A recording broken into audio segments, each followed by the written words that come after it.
We have this beautiful event here at Thokoza Community Hall, and I'm really excited to be here because the first time I came to Gauteng when I was very young, 13-year-old girl, way back with my father, we came to Thokoza because we had relatives that were staying at the hostel and in some of the community areas. Hence, when I grew up, I definitely came here and stay here in Thokoza at 1652. This is one of the beautiful places that this government has been taking good care of it. The place that you see, that where we are now, at some stage there was no community center, there was no school, it was just an informal settlement. But now we're bringing services here to the people that are staying in this community. This is one of the most progressive communities. The councillors, the ward committee members, everybody, they wanted this event. I couldn't sleep. First day that I arrived in the department, the first thing that they told me, they said I must come here. And I'm happy that all the NPOs that are working with the department are here. We have seen the services that we have been doing. People were cutting the hair of the children. We have seen the beautiful flowers that people are doing, vegetable gardens. They were selling today their vegetables, encouraging people to do vegetables. Skills development teams were here for the children that are coming from the rehabilitation centers so that they can have something to do. This is one of the most progressive things that the Department of Social Development is doing, of making sure that when a child is getting out of the rehab, that child must have something to do and go to the community and plow back. Organizations that are dealing with homeless people were here. Almost every person that we expect to do the work assisting the department was here. We were arranging those nice ones that the team from the hostels was here that is working with us, because now we're targeting hostels. We're providing food now in the hostels. Already at Kwesini, the process is coming up. Already here at Kwatema, the food is there. In Mamelodi, we are starting again because we want to change the way that we live in our communities. But we want to make sure that each and every person is being assisted by government. We want to reach out to each and every individual. No one must go to bed without food. And this is what this department is doing now, taking care of the vulnerable people, assisting those who can do things with their hands. We have seen the beautiful furniture that is done by the NPOs that are working with the department, taking the children that are coming from the helps, including those that are homeless, those that are privileged in the communities. Now they have a home, those that are underprivileged. We want them to be privileged, not to be underprivileged by the programs that we are bringing to the communities. Ekhaya kuse 1652 Zihlangu Street. Baba Mkikela. I grew up there ke mna ke. Uqala kwami ubona iGauteng ndayibona la eThokoza. Apha sasabizwa kuseDunusa. Ungekho sePola Park. Ndingumuntu wakudala ke mna, abantwana bayazi iDunusa. Yazwa sidwa abantu abadala iDunusa. Mola mntakwethu, ndingujola, ndinguqengeba, ndingugwanya, ndilithole lomthwakazi, ndingumfazi onebele elinye, oncathi xa incancisa lijule kude kuyoncela nabantwana bephezu komlambo. Ithole lamampondomise abantwana basekhaya lizonibulisa. Ndizonixelela uba ndiyanithanda, ndiyafika kule department lena ndineveki zine qha. Kodwa ke ndithe kwezi veki ezine andinoyivana inyanga ndingayanga ePola Park because kulapho ndandiphila khona. So ndizonibulisa ndizothi siyanithanda, siyi-Department ye-Social Development. Sicela nisithande nani, sicela intsebenziswano nani, sicela umuntu oyaziyo uba kunomuntu olambileyo asixelele. Niyababona abamama abaphaa kulaa ndawo leya abazithenganga ezanto abaziphethe phaa, bazenze ngezandla zabo.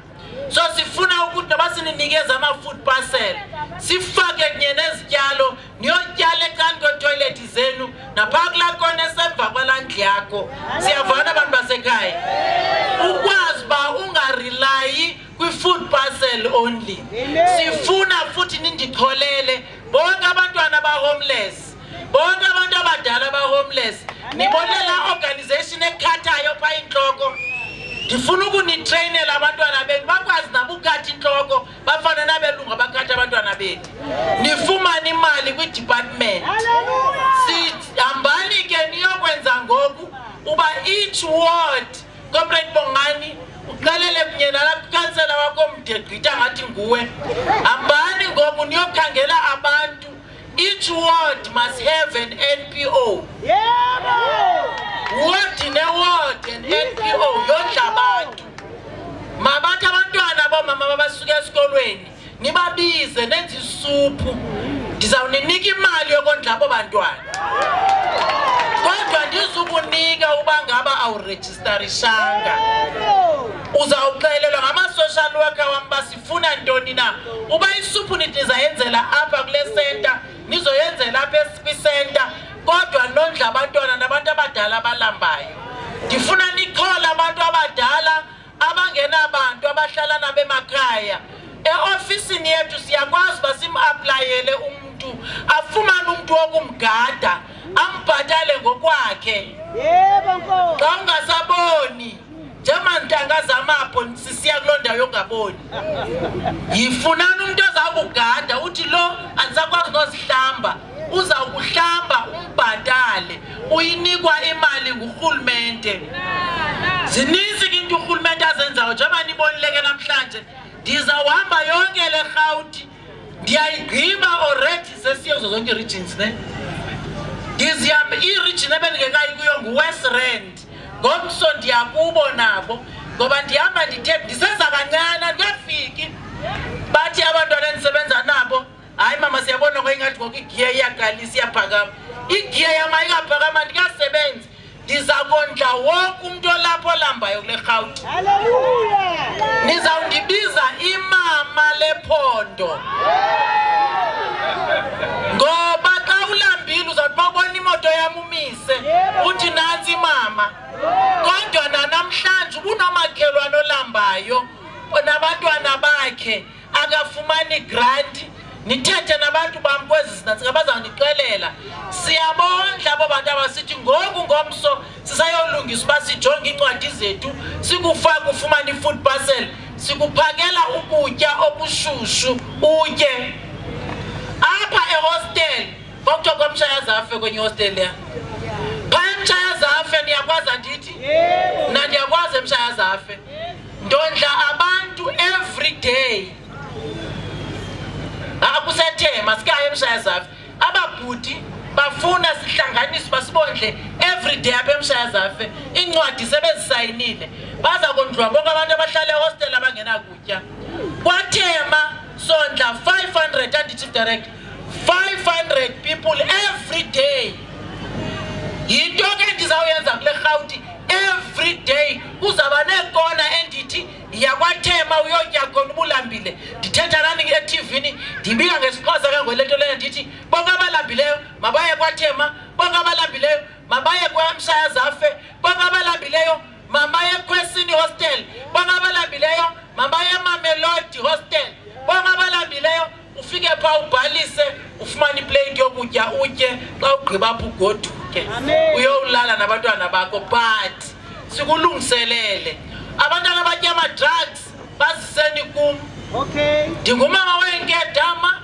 ndingumama wabantwana abatya ama-drugs ndingumama wabantwana abahluphayo ndiyabathatha ndiyobavalela ndingumama wabantwana ababulala abantu beneminyaka engaphantsi kwe-17 17 years ndineejele zam endibabeka kuzo athi ngokalindi trial abengekho abaphakathi kwenekhaya behlele ejele in all the 5 regions sineejele esibavalela kuzo nangoku last week bendikwenye ijele ndiyoyibona ePitoli ndiyibonile enye futhi enye ezinye konomgogwana weejele sazilungisa kodwa siyabagcina phaa bakwazi ukuphuma sonke abantu abareyipha abantu sinama-organizations njengobona apha abasinceda ukuthi nje abo bantu abo abaye bahlukunyezwa ngocansi abaye bahlukunyezwa ngokubethwa bayabathatha bandihambarele bona ngoba urhulumente zininzi indawo zohlala kwakhe ndithi kuyakunike abantu bakuthi ngaloo mazwi lo rhulumente uyaphilisa lo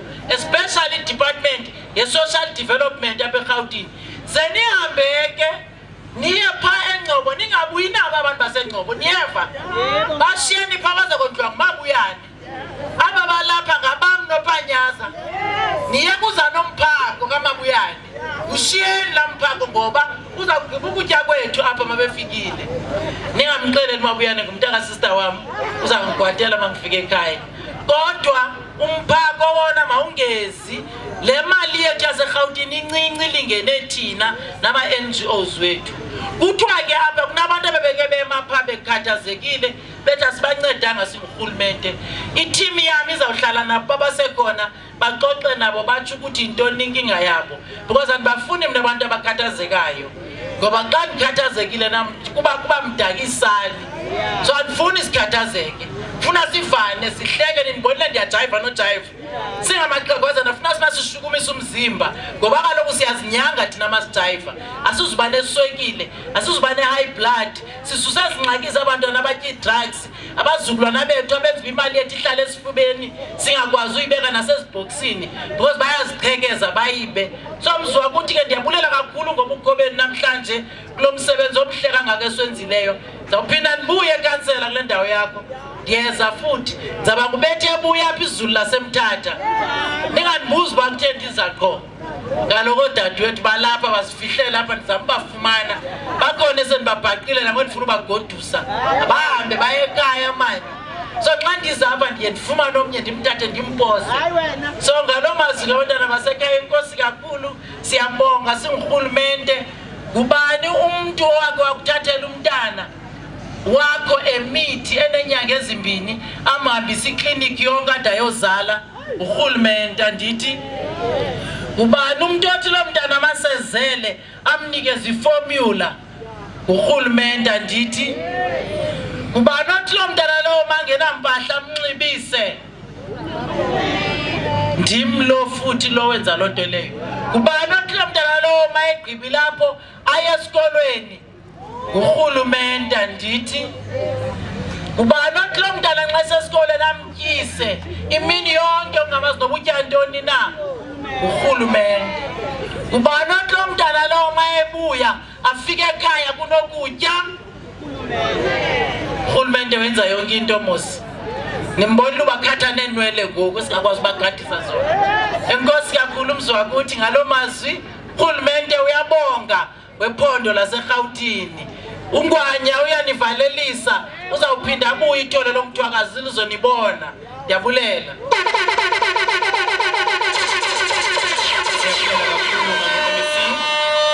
Asayini no-MEC izandla futhi once again. Asayini no-MEC izandla. Thank you very much to the MEC Mamuno Mantu for the encouraging words. We really appreciate you, MEC.